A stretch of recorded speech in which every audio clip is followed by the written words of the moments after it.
အားလုံးမင်္ဂလာပါနော်ဒီဗီဒီယိုလေးမှာတော့မေမေကဒီခေါင်းဒီကွင်းထိုးနည်းလေးကိုထိုးပြပေးပါမယ်နော်သုံးထားတဲ့ရှီကတော့မစ်ကော့တွန်ဖိုးပလိုင်းကိုပဲသုံးပြီးတော့ထိုးထားပါတယ်နော်ဒီခေါင်းဒီကွင်းလေးမှာတော့ရှီက3ရောင်လိုမယ်နော်အထက်ကဝတ်ဆန်အတွက်အဝါရောင်လေးနင်းငယ်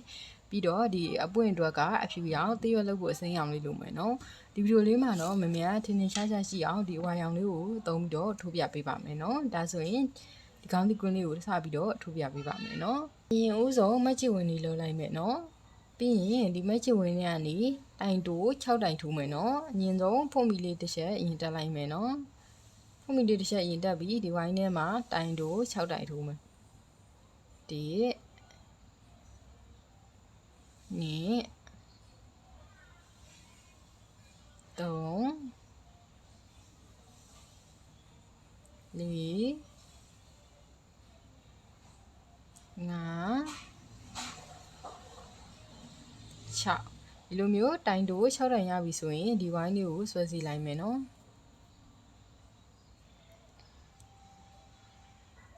โอเคဒီမှာဒီဝိုင်းလေးကိုဆွဲစီပြီးပြီဆိုရင်ပထမဆုံးတိုင်တိုးရဲ့အထိပ်လေးမှာချက်ကော်နဲ့ရှိမယ်နော်တိုင်တိုးရဲ့အထိပ်လေးမှာချက်ကော်နဲ့ရှိတဲ့အခါဒီလက်မဘက်ရှံလေးကိုပဲယူမယ်နော်တိုင်တိုးမှာ2မျက်နှာရှိတယ်နော်2မျက်နှာစလုံးမယူဘူး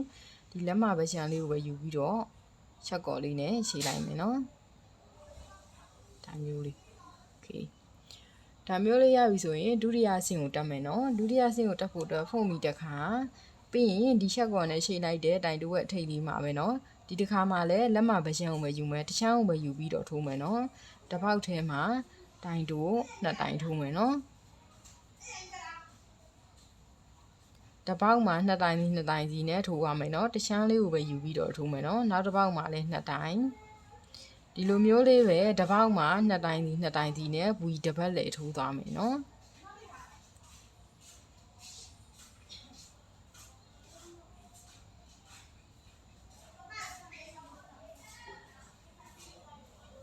ပတ်လေတစ်ပေါက်မှာ2တိုင်စီနဲ့ထိုးလာပြီးပြီဆိုရင်ပထမဆုံးထိုးထားတဲ့တိုင်တိုးရဲ့အထိပ်လေးမှာချက်ကော်လေးနဲ့ချိန်မယ်နော်ဒီတစ်ခါတိုင်တိုးမှာ2မျက်နှာစလုံးယူပြီးတော့ချိန်လိုက်ပါမယ်နော်ချက်ကော်လေးနဲ့ဒါမျိုးလေးနော်ဒါမျိုးလေးထိုးပြီးပြီဆိုရင်ဖွင့်ပြီး3က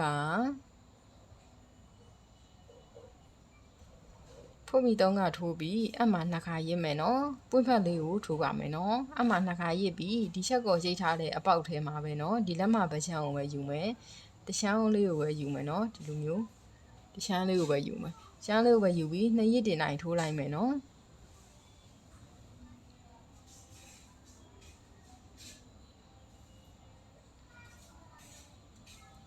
နော်ပြီးရင်အမှ2ခါရစ်မယ်ဒီပေါက်ထဲမှာပဲ2ရစ်တင်တိုင်းထိုးမယ်နော်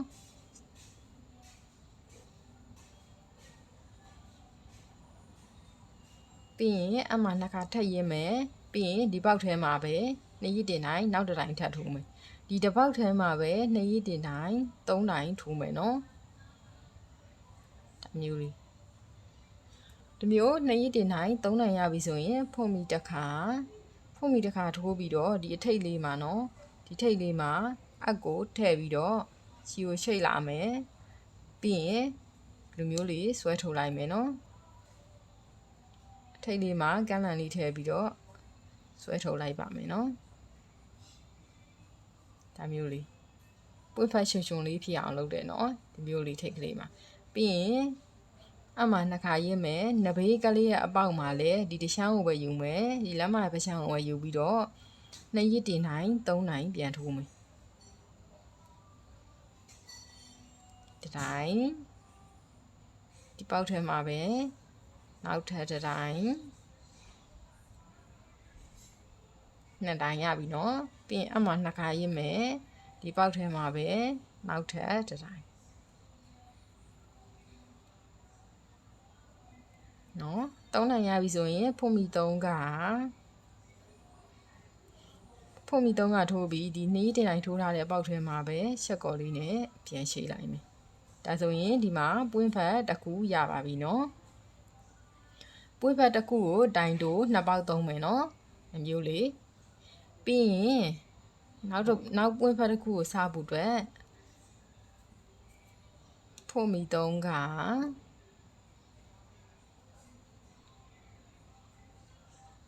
ဖွင့်ပြီး3ကထိုးပြီးအမှ2ခါရင်းမယ်ပြီးရင်နဘေးကလေးရဲ့တိုင်တူရဲ့အပေါက်ထဲမှာ2ရစ်တင်တိုင်းတစ်ပေါက်ထဲမှာ3တိုင်မယ်ထိုးမယ်နော်တစ်တိုင်ပြီးရင်ဒီပေါက်ထဲမှာပဲနောက်ထပ်တစ်တိုင်2တိုင်ရပြီနော်ပြီးရင်အမှ2ခါရင်းမယ်ဒီပေါက်ထဲမှာပဲနောက်တစ်တိုင်3တိုင်ဒီလိုမျိုး3တိုင်ရပြီဆိုရင်ဖွင့်ပြီးတစ်ခါပြီးရင်ဒီထိတ်ကလေးမှာအခလေးကိုကန့်လန့်လေးထည့်ပြီးတော့ချီကိုချိတ်လာမယ်ပြီးရင်ဆွဲထုတ်လိုက်မယ်ဒီမျိုးလေးနော်ဒါမျိုးလေးရပြီဆိုရင်အမှ2ခါရင်းမယ်နဘေးကလေးရဲ့တိုင်ရဲ့အပေါက်ထဲမှာလေတိုင်တူရဲ့အပေါက်ထဲမှာလေ2ရစ်တင်တိုင်3တိုင်ပြန်ထိုးမယ်နော်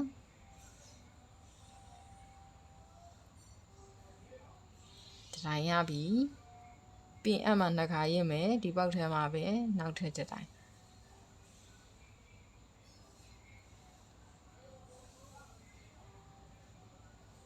2တိုင်ရပြီ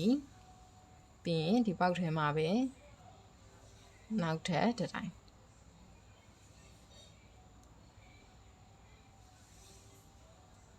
နော်ဒီလိုမျိုး2ရစ်တင်တိုင်း3တိုင်ရပြီဆိုရင်ဖွင့်ပြီး3က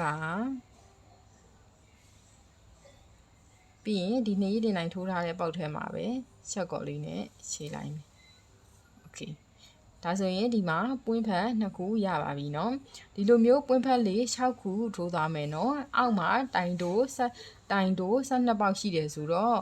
ပွင့်ဖက်ကလေး6ခုထိုးရမယ်เนาะပွင့်ဖက်တစ်ခုကိုတိုင်တိုး2ပေါက်သုံးမယ်เนาะဒါလေးကိုမှတ်ထားပါเนาะစုစုပေါင်း12ပေါက်ရှိတယ်ဆိုတော့ပွင့်ဖက်6ခုရှိရပါမယ်เนาะပွင့်ဖက်ကလေးတွေထိုးတဲ့အခါမှာဒီတိုင်တိုးရဲ့ဒီလက်မပချမ်းလေးကိုပဲယူပြီးတော့ထိုးပါမယ်เนาะဒီတိုင်းဒီဘက်လည်းထိုးသွားမယ်เนาะပွင့်ဖက်လေး6ခုထိုးလာပြီဆိုရင်နောက်ထပ်တက်လွှာကိုတက်မယ်เนาะဒုတိယမြောက်အလွှာကိုတက်ဖို့အတွက်ဒီနေရာလေးမှာဖွင့်မီလေးတစ်ခါထိုးလိုက်မယ်เนาะဖွင့်မီလေးတစ်ခါထိုးပြီးဒီဘက်ကလေးကိုလှည့်လိုက်မယ်เนาะဒီမျိုးလှည့်လိုက်ရင်ဒီမှာတရှမ်းစီကြံနေမယ်เนาะအဲ့ဒီမှာနောက်တက်လွှာကိုထိုးပါမယ်เนาะဒီစားလေးကိုဒီနောက်ကလေးကိုတည်လိုက်မယ်เนาะ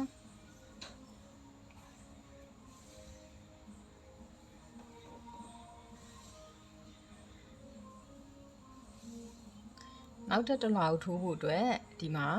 ဒီပွင့်ဖက်2ခုစုံနေတဲ့နေရာလေးမှာเนาะဒီမှာတရှမ်းကြံနေမယ်เนาะဒီတရှမ်းကြံနေမယ်အဲ့ဒီနေရာလေးမှာချက်ကော်လေးနဲ့ခြေလိုက်မယ်เนาะဒါမျိုးလေးပြီးရင်ဖွင့်ပြီး3ကထိုးပြီးဒီအောက်ကပွင့်ဖက်ထိုးခဲ့တယ်လို့မျိုးပဲပြန်ထိုးမယ်เนาะ2ရစ်တင်တိုင်းထိုးမယ်တစ်ပေါက်ထဲမှာ3တိုင်တစ်တိုင်ပြီးရင်ဒီပေါက်ထဲမှာပဲနောက်တစ်တိုင်2တိုင်ပြီးရင်ဒီပေါက်ထဲမှာပဲနောက်ထပ်တစ်တိုင်3တိုင်ဒီမျိုး2ရစ်တင်တိုင်း3တိုင်ရပြီဆိုရင်ဖွင့်ပြီးတစ်ခါထိုးပြီးရင်ဒီထိတ်ကလေးမှာကန့်လန့်လေးထည့်ပြီးချက်ကော်လေးနဲ့ခြေလိုက်မယ်ဒါမျိုးလေးနော်ပြီးရင်အမှ2ခါရင်းမယ်ပြီးရင်ဒီမှာ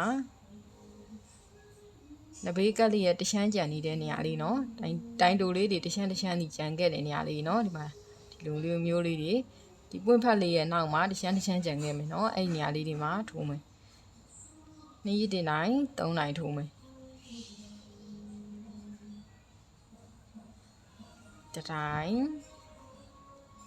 ပြီးရင်ဒီပေါက်ထဲမှာပဲနောက်ထပ်တစ်တိုင်2တိုင်ပြီးရင်ဒီပေါက်ထဲမှာပဲနောက်တစ်တိုင်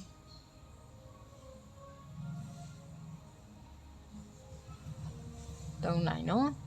ဒီလိုမျိုး3တိုင်ရပြီဆိုရင်ဖွင့်ပြီး3ကထိုးပြီးဒီ2ရစ်တင်တိုင်းထိုးထားတဲ့အပေါက်ထဲမှာပဲချက်ကော်လေးနဲ့ခြေလိုက်မယ်နော်โอเคဒါဆိုရင်ဒီမှာပွင့်ဖက်တစ်ခုရပြီနော်ဒီလိုမျိုးလေးဒီမှာနော်ဒီနောက်ဒုတိယပွင့်ဖက်ကိုကြတော့ဒီမှာတေချာကြည့်ပါနော်ဒီအောက်ကပွင့်ဖက်2ခုဆုံနေတဲ့ဒီလိုမျိုးကြားလေးမှာဒီလိုမျိုးလေးဖြစ်အောင်ထိုးတယ်နော်အပေါ်ဘက်မှာ တိုင်တိုလေးတွေတရှမ်းစီ12တိုင်ပြန်ခဲ့တယ်နော်အဲ့ဒီနေရာမှာလည်းဒီလိုမျိုးပွင့်ဖက်6ခုထိုးမယ်နော်ဒီမှာနော်ဒီမှာတရှမ်းစီကြံခဲ့တယ်နော်အဲ့ဒီနေရာလေးဒီမှာထိုးမယ်နော်ဒီမှာလည်းပွင့်ဖက်6ခုထိုးလာပြီဆိုရင်နောက်ဆုံးပွင့်ဖက်တစ်လေး3ခုကိုထိုးမယ်နော်နောက်ဆုံးအလွှာကိုထိုးမယ်နောက်ဆုံးအလွှာကိုထိုးဖို့အတွက်ဒီနေရာမှာလည်းဖို့မီလေးတစ်ခါအရင်ထိုးလိုက်မယ်နော်အရင်ထိုးပြီးမှဒီဘက်မှာတရှမ်းစီပုံနေမယ်နော်ဒီမှာဒီတစ်လေးပါနော်တေချာကြည့်ပါဒီအလဲမှာလည်းတရှမ်းစီ6တိုင်ပုံနေမယ်နော်ဒီလိုမျိုး1 2 3 4 5 6ဒီလိုမျိုး6တိုင်ပုံနေတဲ့နေရာမှာထိုးမယ်နော်ပွင့်ဖက်လေး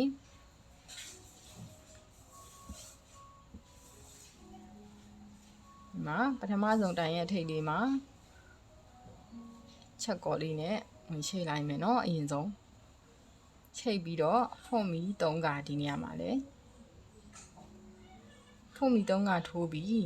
2ရစ်တင်တိုင်းဒီပေါက်ထဲမှာပဲ2တိုင်ထိုးလိုက်မယ်เนาะ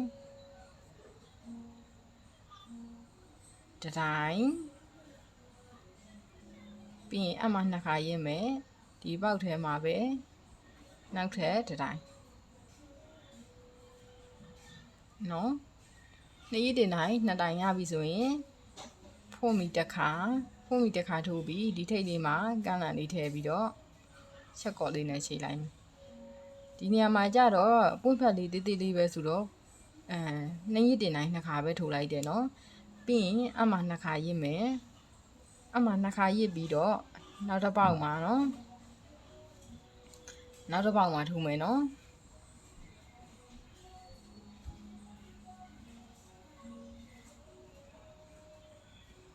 နောက်တစ်ပေါက်မှာဒီတင်တိုင်း2တိုင်ထိုးမယ်တစ်တိုင်ပြီးရင်ဒီပေါက်ထဲမှာပဲနောက်ထပ်တစ်တိုင်2တိုင်ဒီမျိုး2တိုင်ရပြီဆိုရင်ဖွင့်မီ3ကထိုးပြီးဒီ2ရစ်တင်တိုင်းထိုးထားတဲ့ပေါက်ထဲမှာပဲချက်ကော်လေးနဲ့ချိန်လိုက်မယ်ဒါဆိုရင်ဒီမှာပွင့်ဖက်သေးသေးလေးတစ်ခုရပြီเนาะပြီးရင်ကြံနေတဲ့4ပေါက်ကိုလည်းဒီလိုမျိုးလေးပဲနောက်ထပ်2ခုထပ်ထိုးမယ်เนาะဒီမှာအလယ်မှာမင်းပွင့်ဖက်လေး3ခုထိုးပြီးလို့ဒီမှာရှည်စားလေးကိုဖြတ်ထားတယ်เนาะရှည်စားလေးကိုဖြတ်ပြီးတော့ဒီရှည်စားလေးကိုဒီနောက်ကနေပြီးတော့အခလေးထည့်ပြီးဒီအလယ်ကနေပြီးတော့ဆွဲယူလိုက်မယ်เนาะဆွဲယူပြီးဒီနောက်လေးမှာဒီရှည်သား2စကိုရှည်လိုက်မယ်เนาะ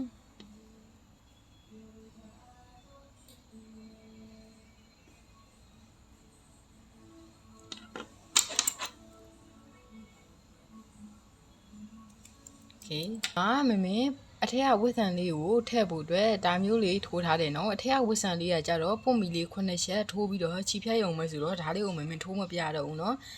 ဒီလိုမျိုးပုံမီ9ချက်နဲ့မှာ3ခုထိုးမယ်နော်3ခုထိုးပြီးဒီအလယ်မှာ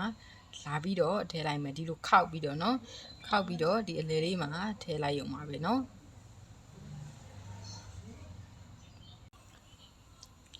ဒီမှာမမေကအထက်ကဝစ်ဆန်လေးကိုထည့်ပြီးပြီเนาะထည့်ပြီးပြီဆိုရင်ဒီအနောက်မှာရှည်စားလေးတွေကိုရှည်ပြီးတော့ဖြတ်လိုက်တယ်เนาะတမျိုးပေါင်းဝင်လေးထိုးပြီးပြီဆိုရင်ဒီနေရာမှာတိရွက်လေးကိုထိုးပြပါမယ်เนาะဒီမှာတိရွက်လေးထိုးဖို့အတွက်မမေကရှည်စိမ်းရောင်လေးနဲ့ဖွင့်ပြီး12ခါထိုးထားတယ်เนาะ12ခါထိုးပြီးဒီနေရာမှာဒုတိယမြောက်ဖွင့်ပြီးရနေစမယ်เนาะဒီနေ့ဒုတိယမြောက်ဖွင့်ပြီးရနေချက်ကော်လေးတစ်တိုင်းထိုးလိုက်မယ်เนาะချက်ကော့တစ်ခါပြီးရင်နဘေးကလေးရဲ့ပေါက်မှာတိုင်တိုတစ်ခါပြီးရင်နဘေးကလေးရဲ့ပေါက်မှာတိုင်လက်တစ်ခါเนาะပြီးရင်နဘေးကလေးရဲ့ပေါက်မှာတိုင်စီတစ်တိုင်းပြီးရင်နောက်တစ်ပေါက်မှာတစ်တိုင်းတစ်ပေါက်မှာတစ်တိုင်းနဲ့တိုင်ရှိ2တိုင်ထိုးလိုက်တယ်เนาะပြီးရင်2ရစ်တင်တိုင်တစ်ပေါက်မှာတစ်တိုင်းနဲ့2ခါပြန်လာမယ်เนาะ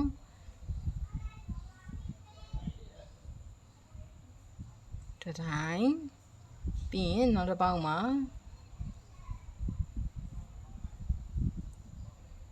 တစ်တိုင်းပြီးရင်ဒီနေရာမှာတိုင်ရှိတစ်ပေါက်မှာတစ်တိုင်းနဲ့တိုင်ရှိ2ခါပြန်လာထိုးမယ်เนาะ တိုင်ရှိတစ်ပေါက်မှာတစ်တိုင်နဲ့တိုင်ရှိနှစ်တိုင်ထိုးမယ်ပြီးရင်နောက်တစ်ပေါက်မှာကြာတိုင်နဲ့တစ်တိုင်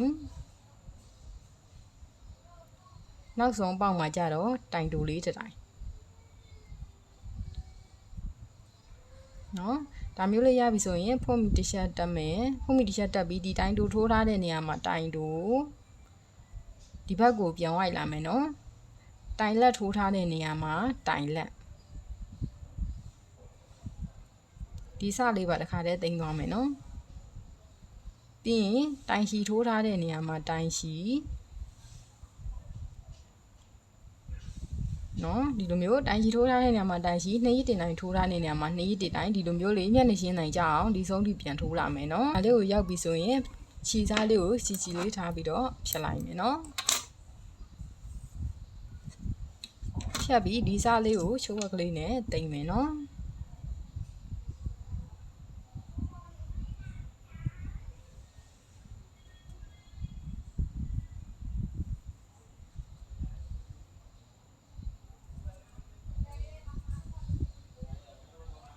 ပြီးရင်ဒီစားလေးကိုဒီနောက်လေးတွေမှာတင်လိုက်မယ်နော်ဒီနောက်လေးတွေမှာသွားပြန်လာပြန်2ခါ3ခါလောက်တင်လိုက်မယ်နော်တိရွက်လေးကိုတောင်းတောင်တင်းတင်းလေးရအောင်နော်ဒီလိုမျိုးတောင်းတောင်တင်းတင်းလေးရအောင်2ခါ3ခါလောက်တင်လိုက်ပါမယ်နော်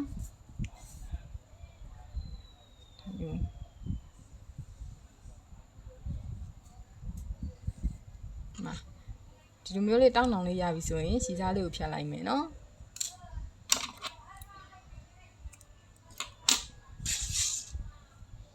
โอเคဒီလိုမျိုးတိရွက်လေးနှစ်ခုထိုးပါမယ်เนาะဒီမှာမင်းများပတ်မွေနဲ့ခေါင်းသီးနဲ့တွဲဖို့အတွက်ဒါမျိုးလေးရင်ထိုးထားတယ်เนาะပထမအဆင့်မှာမကြွရင်ထဲမှာတိုင်လို့6တိုင်ဒုတိယအဆင့်မှာကျတော့တစ်ပေါက်မှာ2တိုင်နဲ့ဝီတစ်ပတ်လေးထိုးထားတယ်เนาะဒါဆိုရင်နောက်တစ်ဆင့်ကိုတက်မယ်เนาะနောက်တစ်ဆင့်ကိုတက်ဖို့အတွက်ဖုံးမိတစ်ခါပြီးရင်တိုင်တိုလေးတစ်တိုင်ထိုးလိုက်မယ်ပြီးရင်နဘေးကလေးရမှာကျတော့တစ်ပေါက်မှာ2တိုင်နဲ့ဝီထိုးလိုက်မယ်เนาะဒီလိုမျိုး 8V ထိုးတယ်เนาะ 8V တစုံရပြီဆိုရင်ဒီနေရာမှာခေါင်းစည်းလေးကိုလာထည့်လိုက်မယ်เนาะခေါင်းစည်းလေးကိုလာထည့်ပြီးတော့ဒီမှာခေါင်းစည်းရတစ်ပေါက်ကိုနေရာယူလိုက်တယ်เนาะတစ်ပေါက်ကိုနေရာယူလိုက်တယ်ဆိုတော့နောက်တစ်ပေါက်မှာတစ်ခါတည်း V ထိုးလိုက်မယ်เนาะတစ်ပေါက်ထဲမှာ2တိုင်နဲ့ V ထိုးလိုက်မယ်เนาะပြီးရင်ဒီဘက်ကိုကြတော့ 8V နှစ်စုံပြန်လာမယ်เนาะ8တစ်ခါပြီးရင်နောက်တစ်ပေါက်မှာV တစ်ခါပြီးရင်နောက်တစ်ပေါက်မှာ8တစ်ခါနောက်တစ်ပေါက်မှာ V တစ်ခါဒီလိုမျိုး 8V နှစ်စုံထိုးလာပြီဆိုရင်ဒီနေရာမှာခေါင်းသီးလေးကိုတစ်ခါပြန်ထည့်မယ်နော်ခေါင်းသီးလေးကိုပြန်ထည့်မယ်ဒီမှာလည်းတစ်ပေါက်ကိုနေရာယူလိုက်တယ်ဆိုတော့နောက်တစ်ပေါက်မှာတစ်ခါတည်း V ထိုးလိုက်မယ်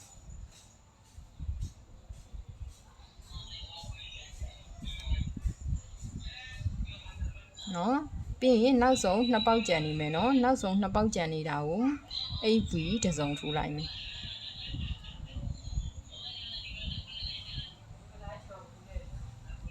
နော်ဒီလိုမျိုး 8V တစုံထိုးပြီးရင်ပထမဆုံးတိုင်တစ်ဝက်ထိပ်မှာချက်ကော်လေးချိန်လိုက်မယ်နော်ဒီမှာအောက်မှာချက်ကော်လုပ်ထားတဲ့ပေါက်ကိုကြော်မယ်နော်ဒီမှာပထမဆုံးတိုင်တစ်ဝက်ထိပ်မှာချက်ကော်လေးနဲ့ချိန်လိုက်မယ်ပြီးရင်ရှီစားလေးကိုရှီလေးဖြတ်လိုက်မယ်နော်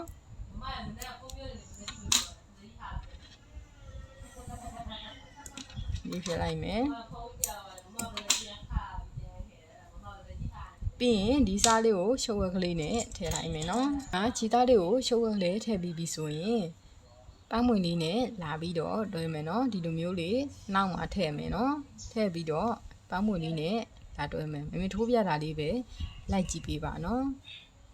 ဒီလိုမျိုးလေးတွဲလိုက်မယ်နော်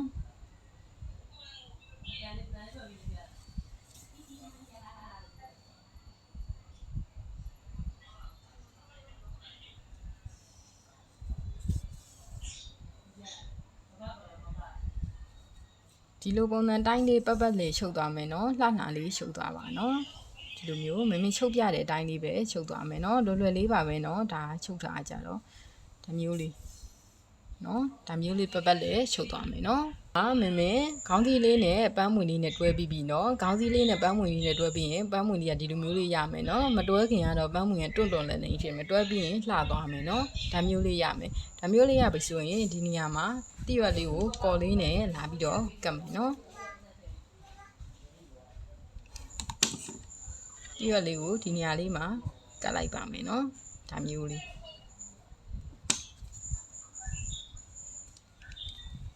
ဒီနေရာမှာကော်နဲ့မကတ်ရှင်လို့ချုပ်မယ်ဆိုရင်လည်းကိုယ့်ဘာသာကိုတည်တည်တက်တက်လေးနဲ့လှလှလေးချုပ်သွားလို့ရတယ်နော်မင်းကတော့ကော်နဲ့ပဲကတ်လိုက်တယ်နော်ကော်နဲ့ကတ်လည်းပြုတ်မထွက်ပါဘူးနော်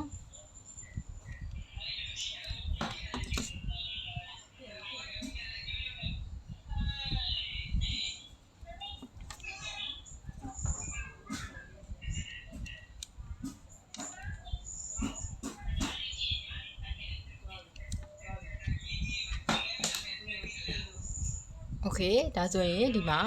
ပန်းမွင့်လေးပြီးပါပြီเนาะဒီမှာပါเนาะဒါဆိုရင်ဒီဗီဒီယိုလေးကိုဒီမှာပဲအဆုံးသတ်လိုက်ပါမယ်เนาะ